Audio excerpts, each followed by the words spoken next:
السلام علیکم ورحمۃ اللہ وبرکاتہ۔ اعوذ باللہ من الشیطان الرجیم، بسم اللہ الرحمن الرحیم۔ فإن انتهوا فإن اللہ غفور رحیم، وقاتلوہم حتی لا تکون فتنة ویکون الدین للہ، فإن انتهوا فلا عدوان الا علی الظالمین۔ اور اگر یہ باز آ جائیں تو اللہ تعالیٰ بخشنے والا مہربان ہے، اور ان سے لڑو جب تک کہ فتنہ نہ مٹ جائے اور اللہ کا دین غالب نہ آ جائے۔ اگر یہ رک جائیں تو تم بھی رک جاؤ، زیادتی تو صرف ظالموں پر ہی ہے۔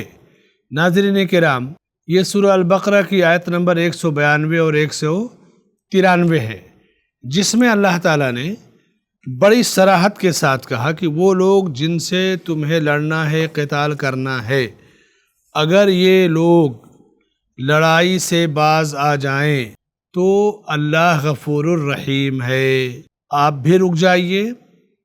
اور اگر یہ اسلام لاتے لڑائی سے اسی وقت باز آئیں گے جب دین اسلام ان کے دلوں میں داخل ہوگا۔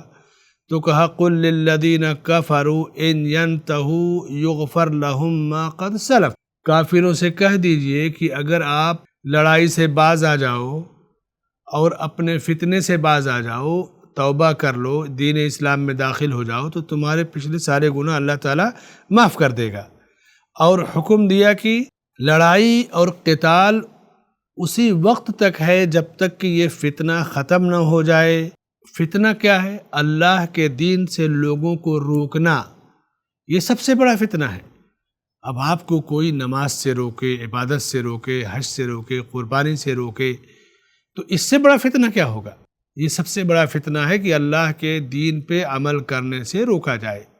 ٹھیک ہے، مسلمان جن غیر مسلم حکومتوں میں ہیں، حکومتوں کے قوانین ہیں کہ کھلے عام جانور نہ ذبح کیا جائے، ٹھیک ہے، آپ سسٹم سے رہیے، بند کمروں میں، یا جو حکومتوں کے لائسنس ہوتے ہیں ان کو لے کر کے ان کی دی ہوئی جگہ پہ ذبح کیجیے۔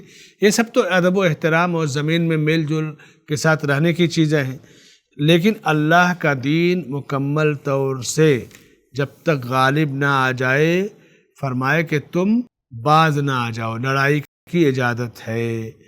اور زیادتی صرف ظالموں پر ہے، عام جنتا اور عام رعایت پر کوئی ظلم و زیادتی نہیں۔ جو ظالم ہے میدان میں ہے، اسی کے ساتھ تمہیں قتال کرنا ہے۔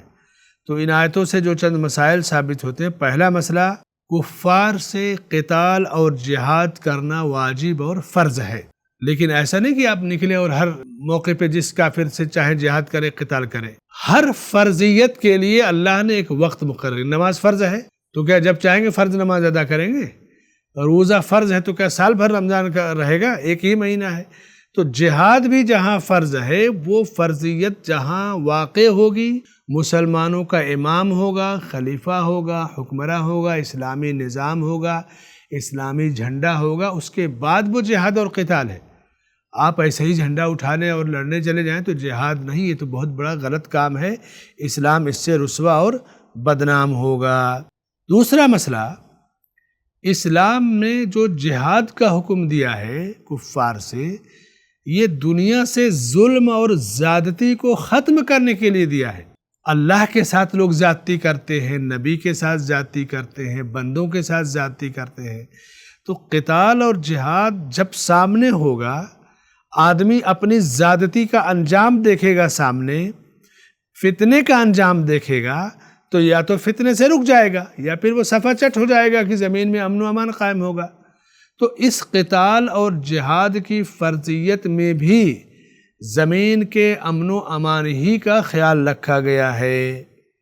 تیسرا مسئلہ، ظالم جو ہوتا ہے وہی حد سے تجاوز کرتا ہے، اور ظلم حرام ہے اپنی ساری شرطوں کے ساتھ۔ چوتھا مسئلہ، ظالم کوئی بھی ہو، ظالم کو اس کے ظلم سے روکنا چاہیے، بلکہ حدیثوں میں تو یہاں تک تربیت کی گئی کہ تم اپنے بھائی کو روکو، ظالم ہو یا مظلوم۔ کہا کہ مظلوم تو سمجھ گئے، ظالم کا کیسے روکیں؟ کہا ظالم کو ظلم سے روکو۔ کسی پر زیادتی کی شریعت میں اجازت نہیں ہے۔ ہماری بدنصیبی ہے کہ ہم خود شریعت کو نہیں سمجھتے، شریعت پر عمل نہیں کرتے، شریعت کے مطابق جیتے نہیں۔ تو اگر میڈیا نے چاہے قومی یا مقامی میڈیا نے، عالمی میڈیا نے اگر یہ شور ہنگامہ کر دیا کہ دیکھو کفار کو قتل کرنے کا حکم دیا گیا، جہاں پاؤ قتل کرے، تو آپ بھی دائیں بائیں دیکھنے لگتے ہیں۔ کب دیا گیا ہے؟ کن حالات میں دیا گیا ہے؟ یہ تو آپ دیکھیے، جنگ کے حالات، معاہدہ توڑنے کے حالات اور عام حالات زندگی میں کیا فرق نہیں ہے؟ اور جہاں مسلمان مضبوط ہو، اللہ کے دین کو قائم کرنا، نافذ کرنا تو اس کی ذمہ داری ہوتی ہے۔ یہ زمین اللہ کی ہے، یہ آسمان اللہ کا ہے، یہ کائنات اللہ کی ہے، یہ دین اللہ کا ہے۔ پوری دنیا جتنا زیادہ امن و سکون سے اللہ کے دین کے پابندی میں رہ سکتی ہے، اسلامی نظام سلطنت اور حکومت میں رہ سکتی ہے، دنیا کا کوئی قانون اس امن و امان نہیں دے سکتا بندے کو۔ تو فرمائے کہ فلا عدوان الا علی الظالمین۔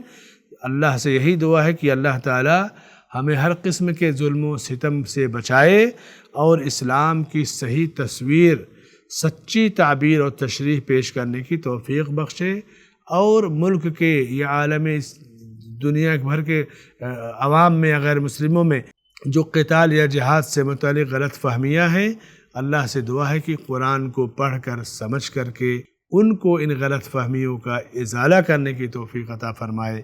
آمین۔ وصلی اللہ علی نبینا محمد وعلی آلہ وصحبہ اجمعین۔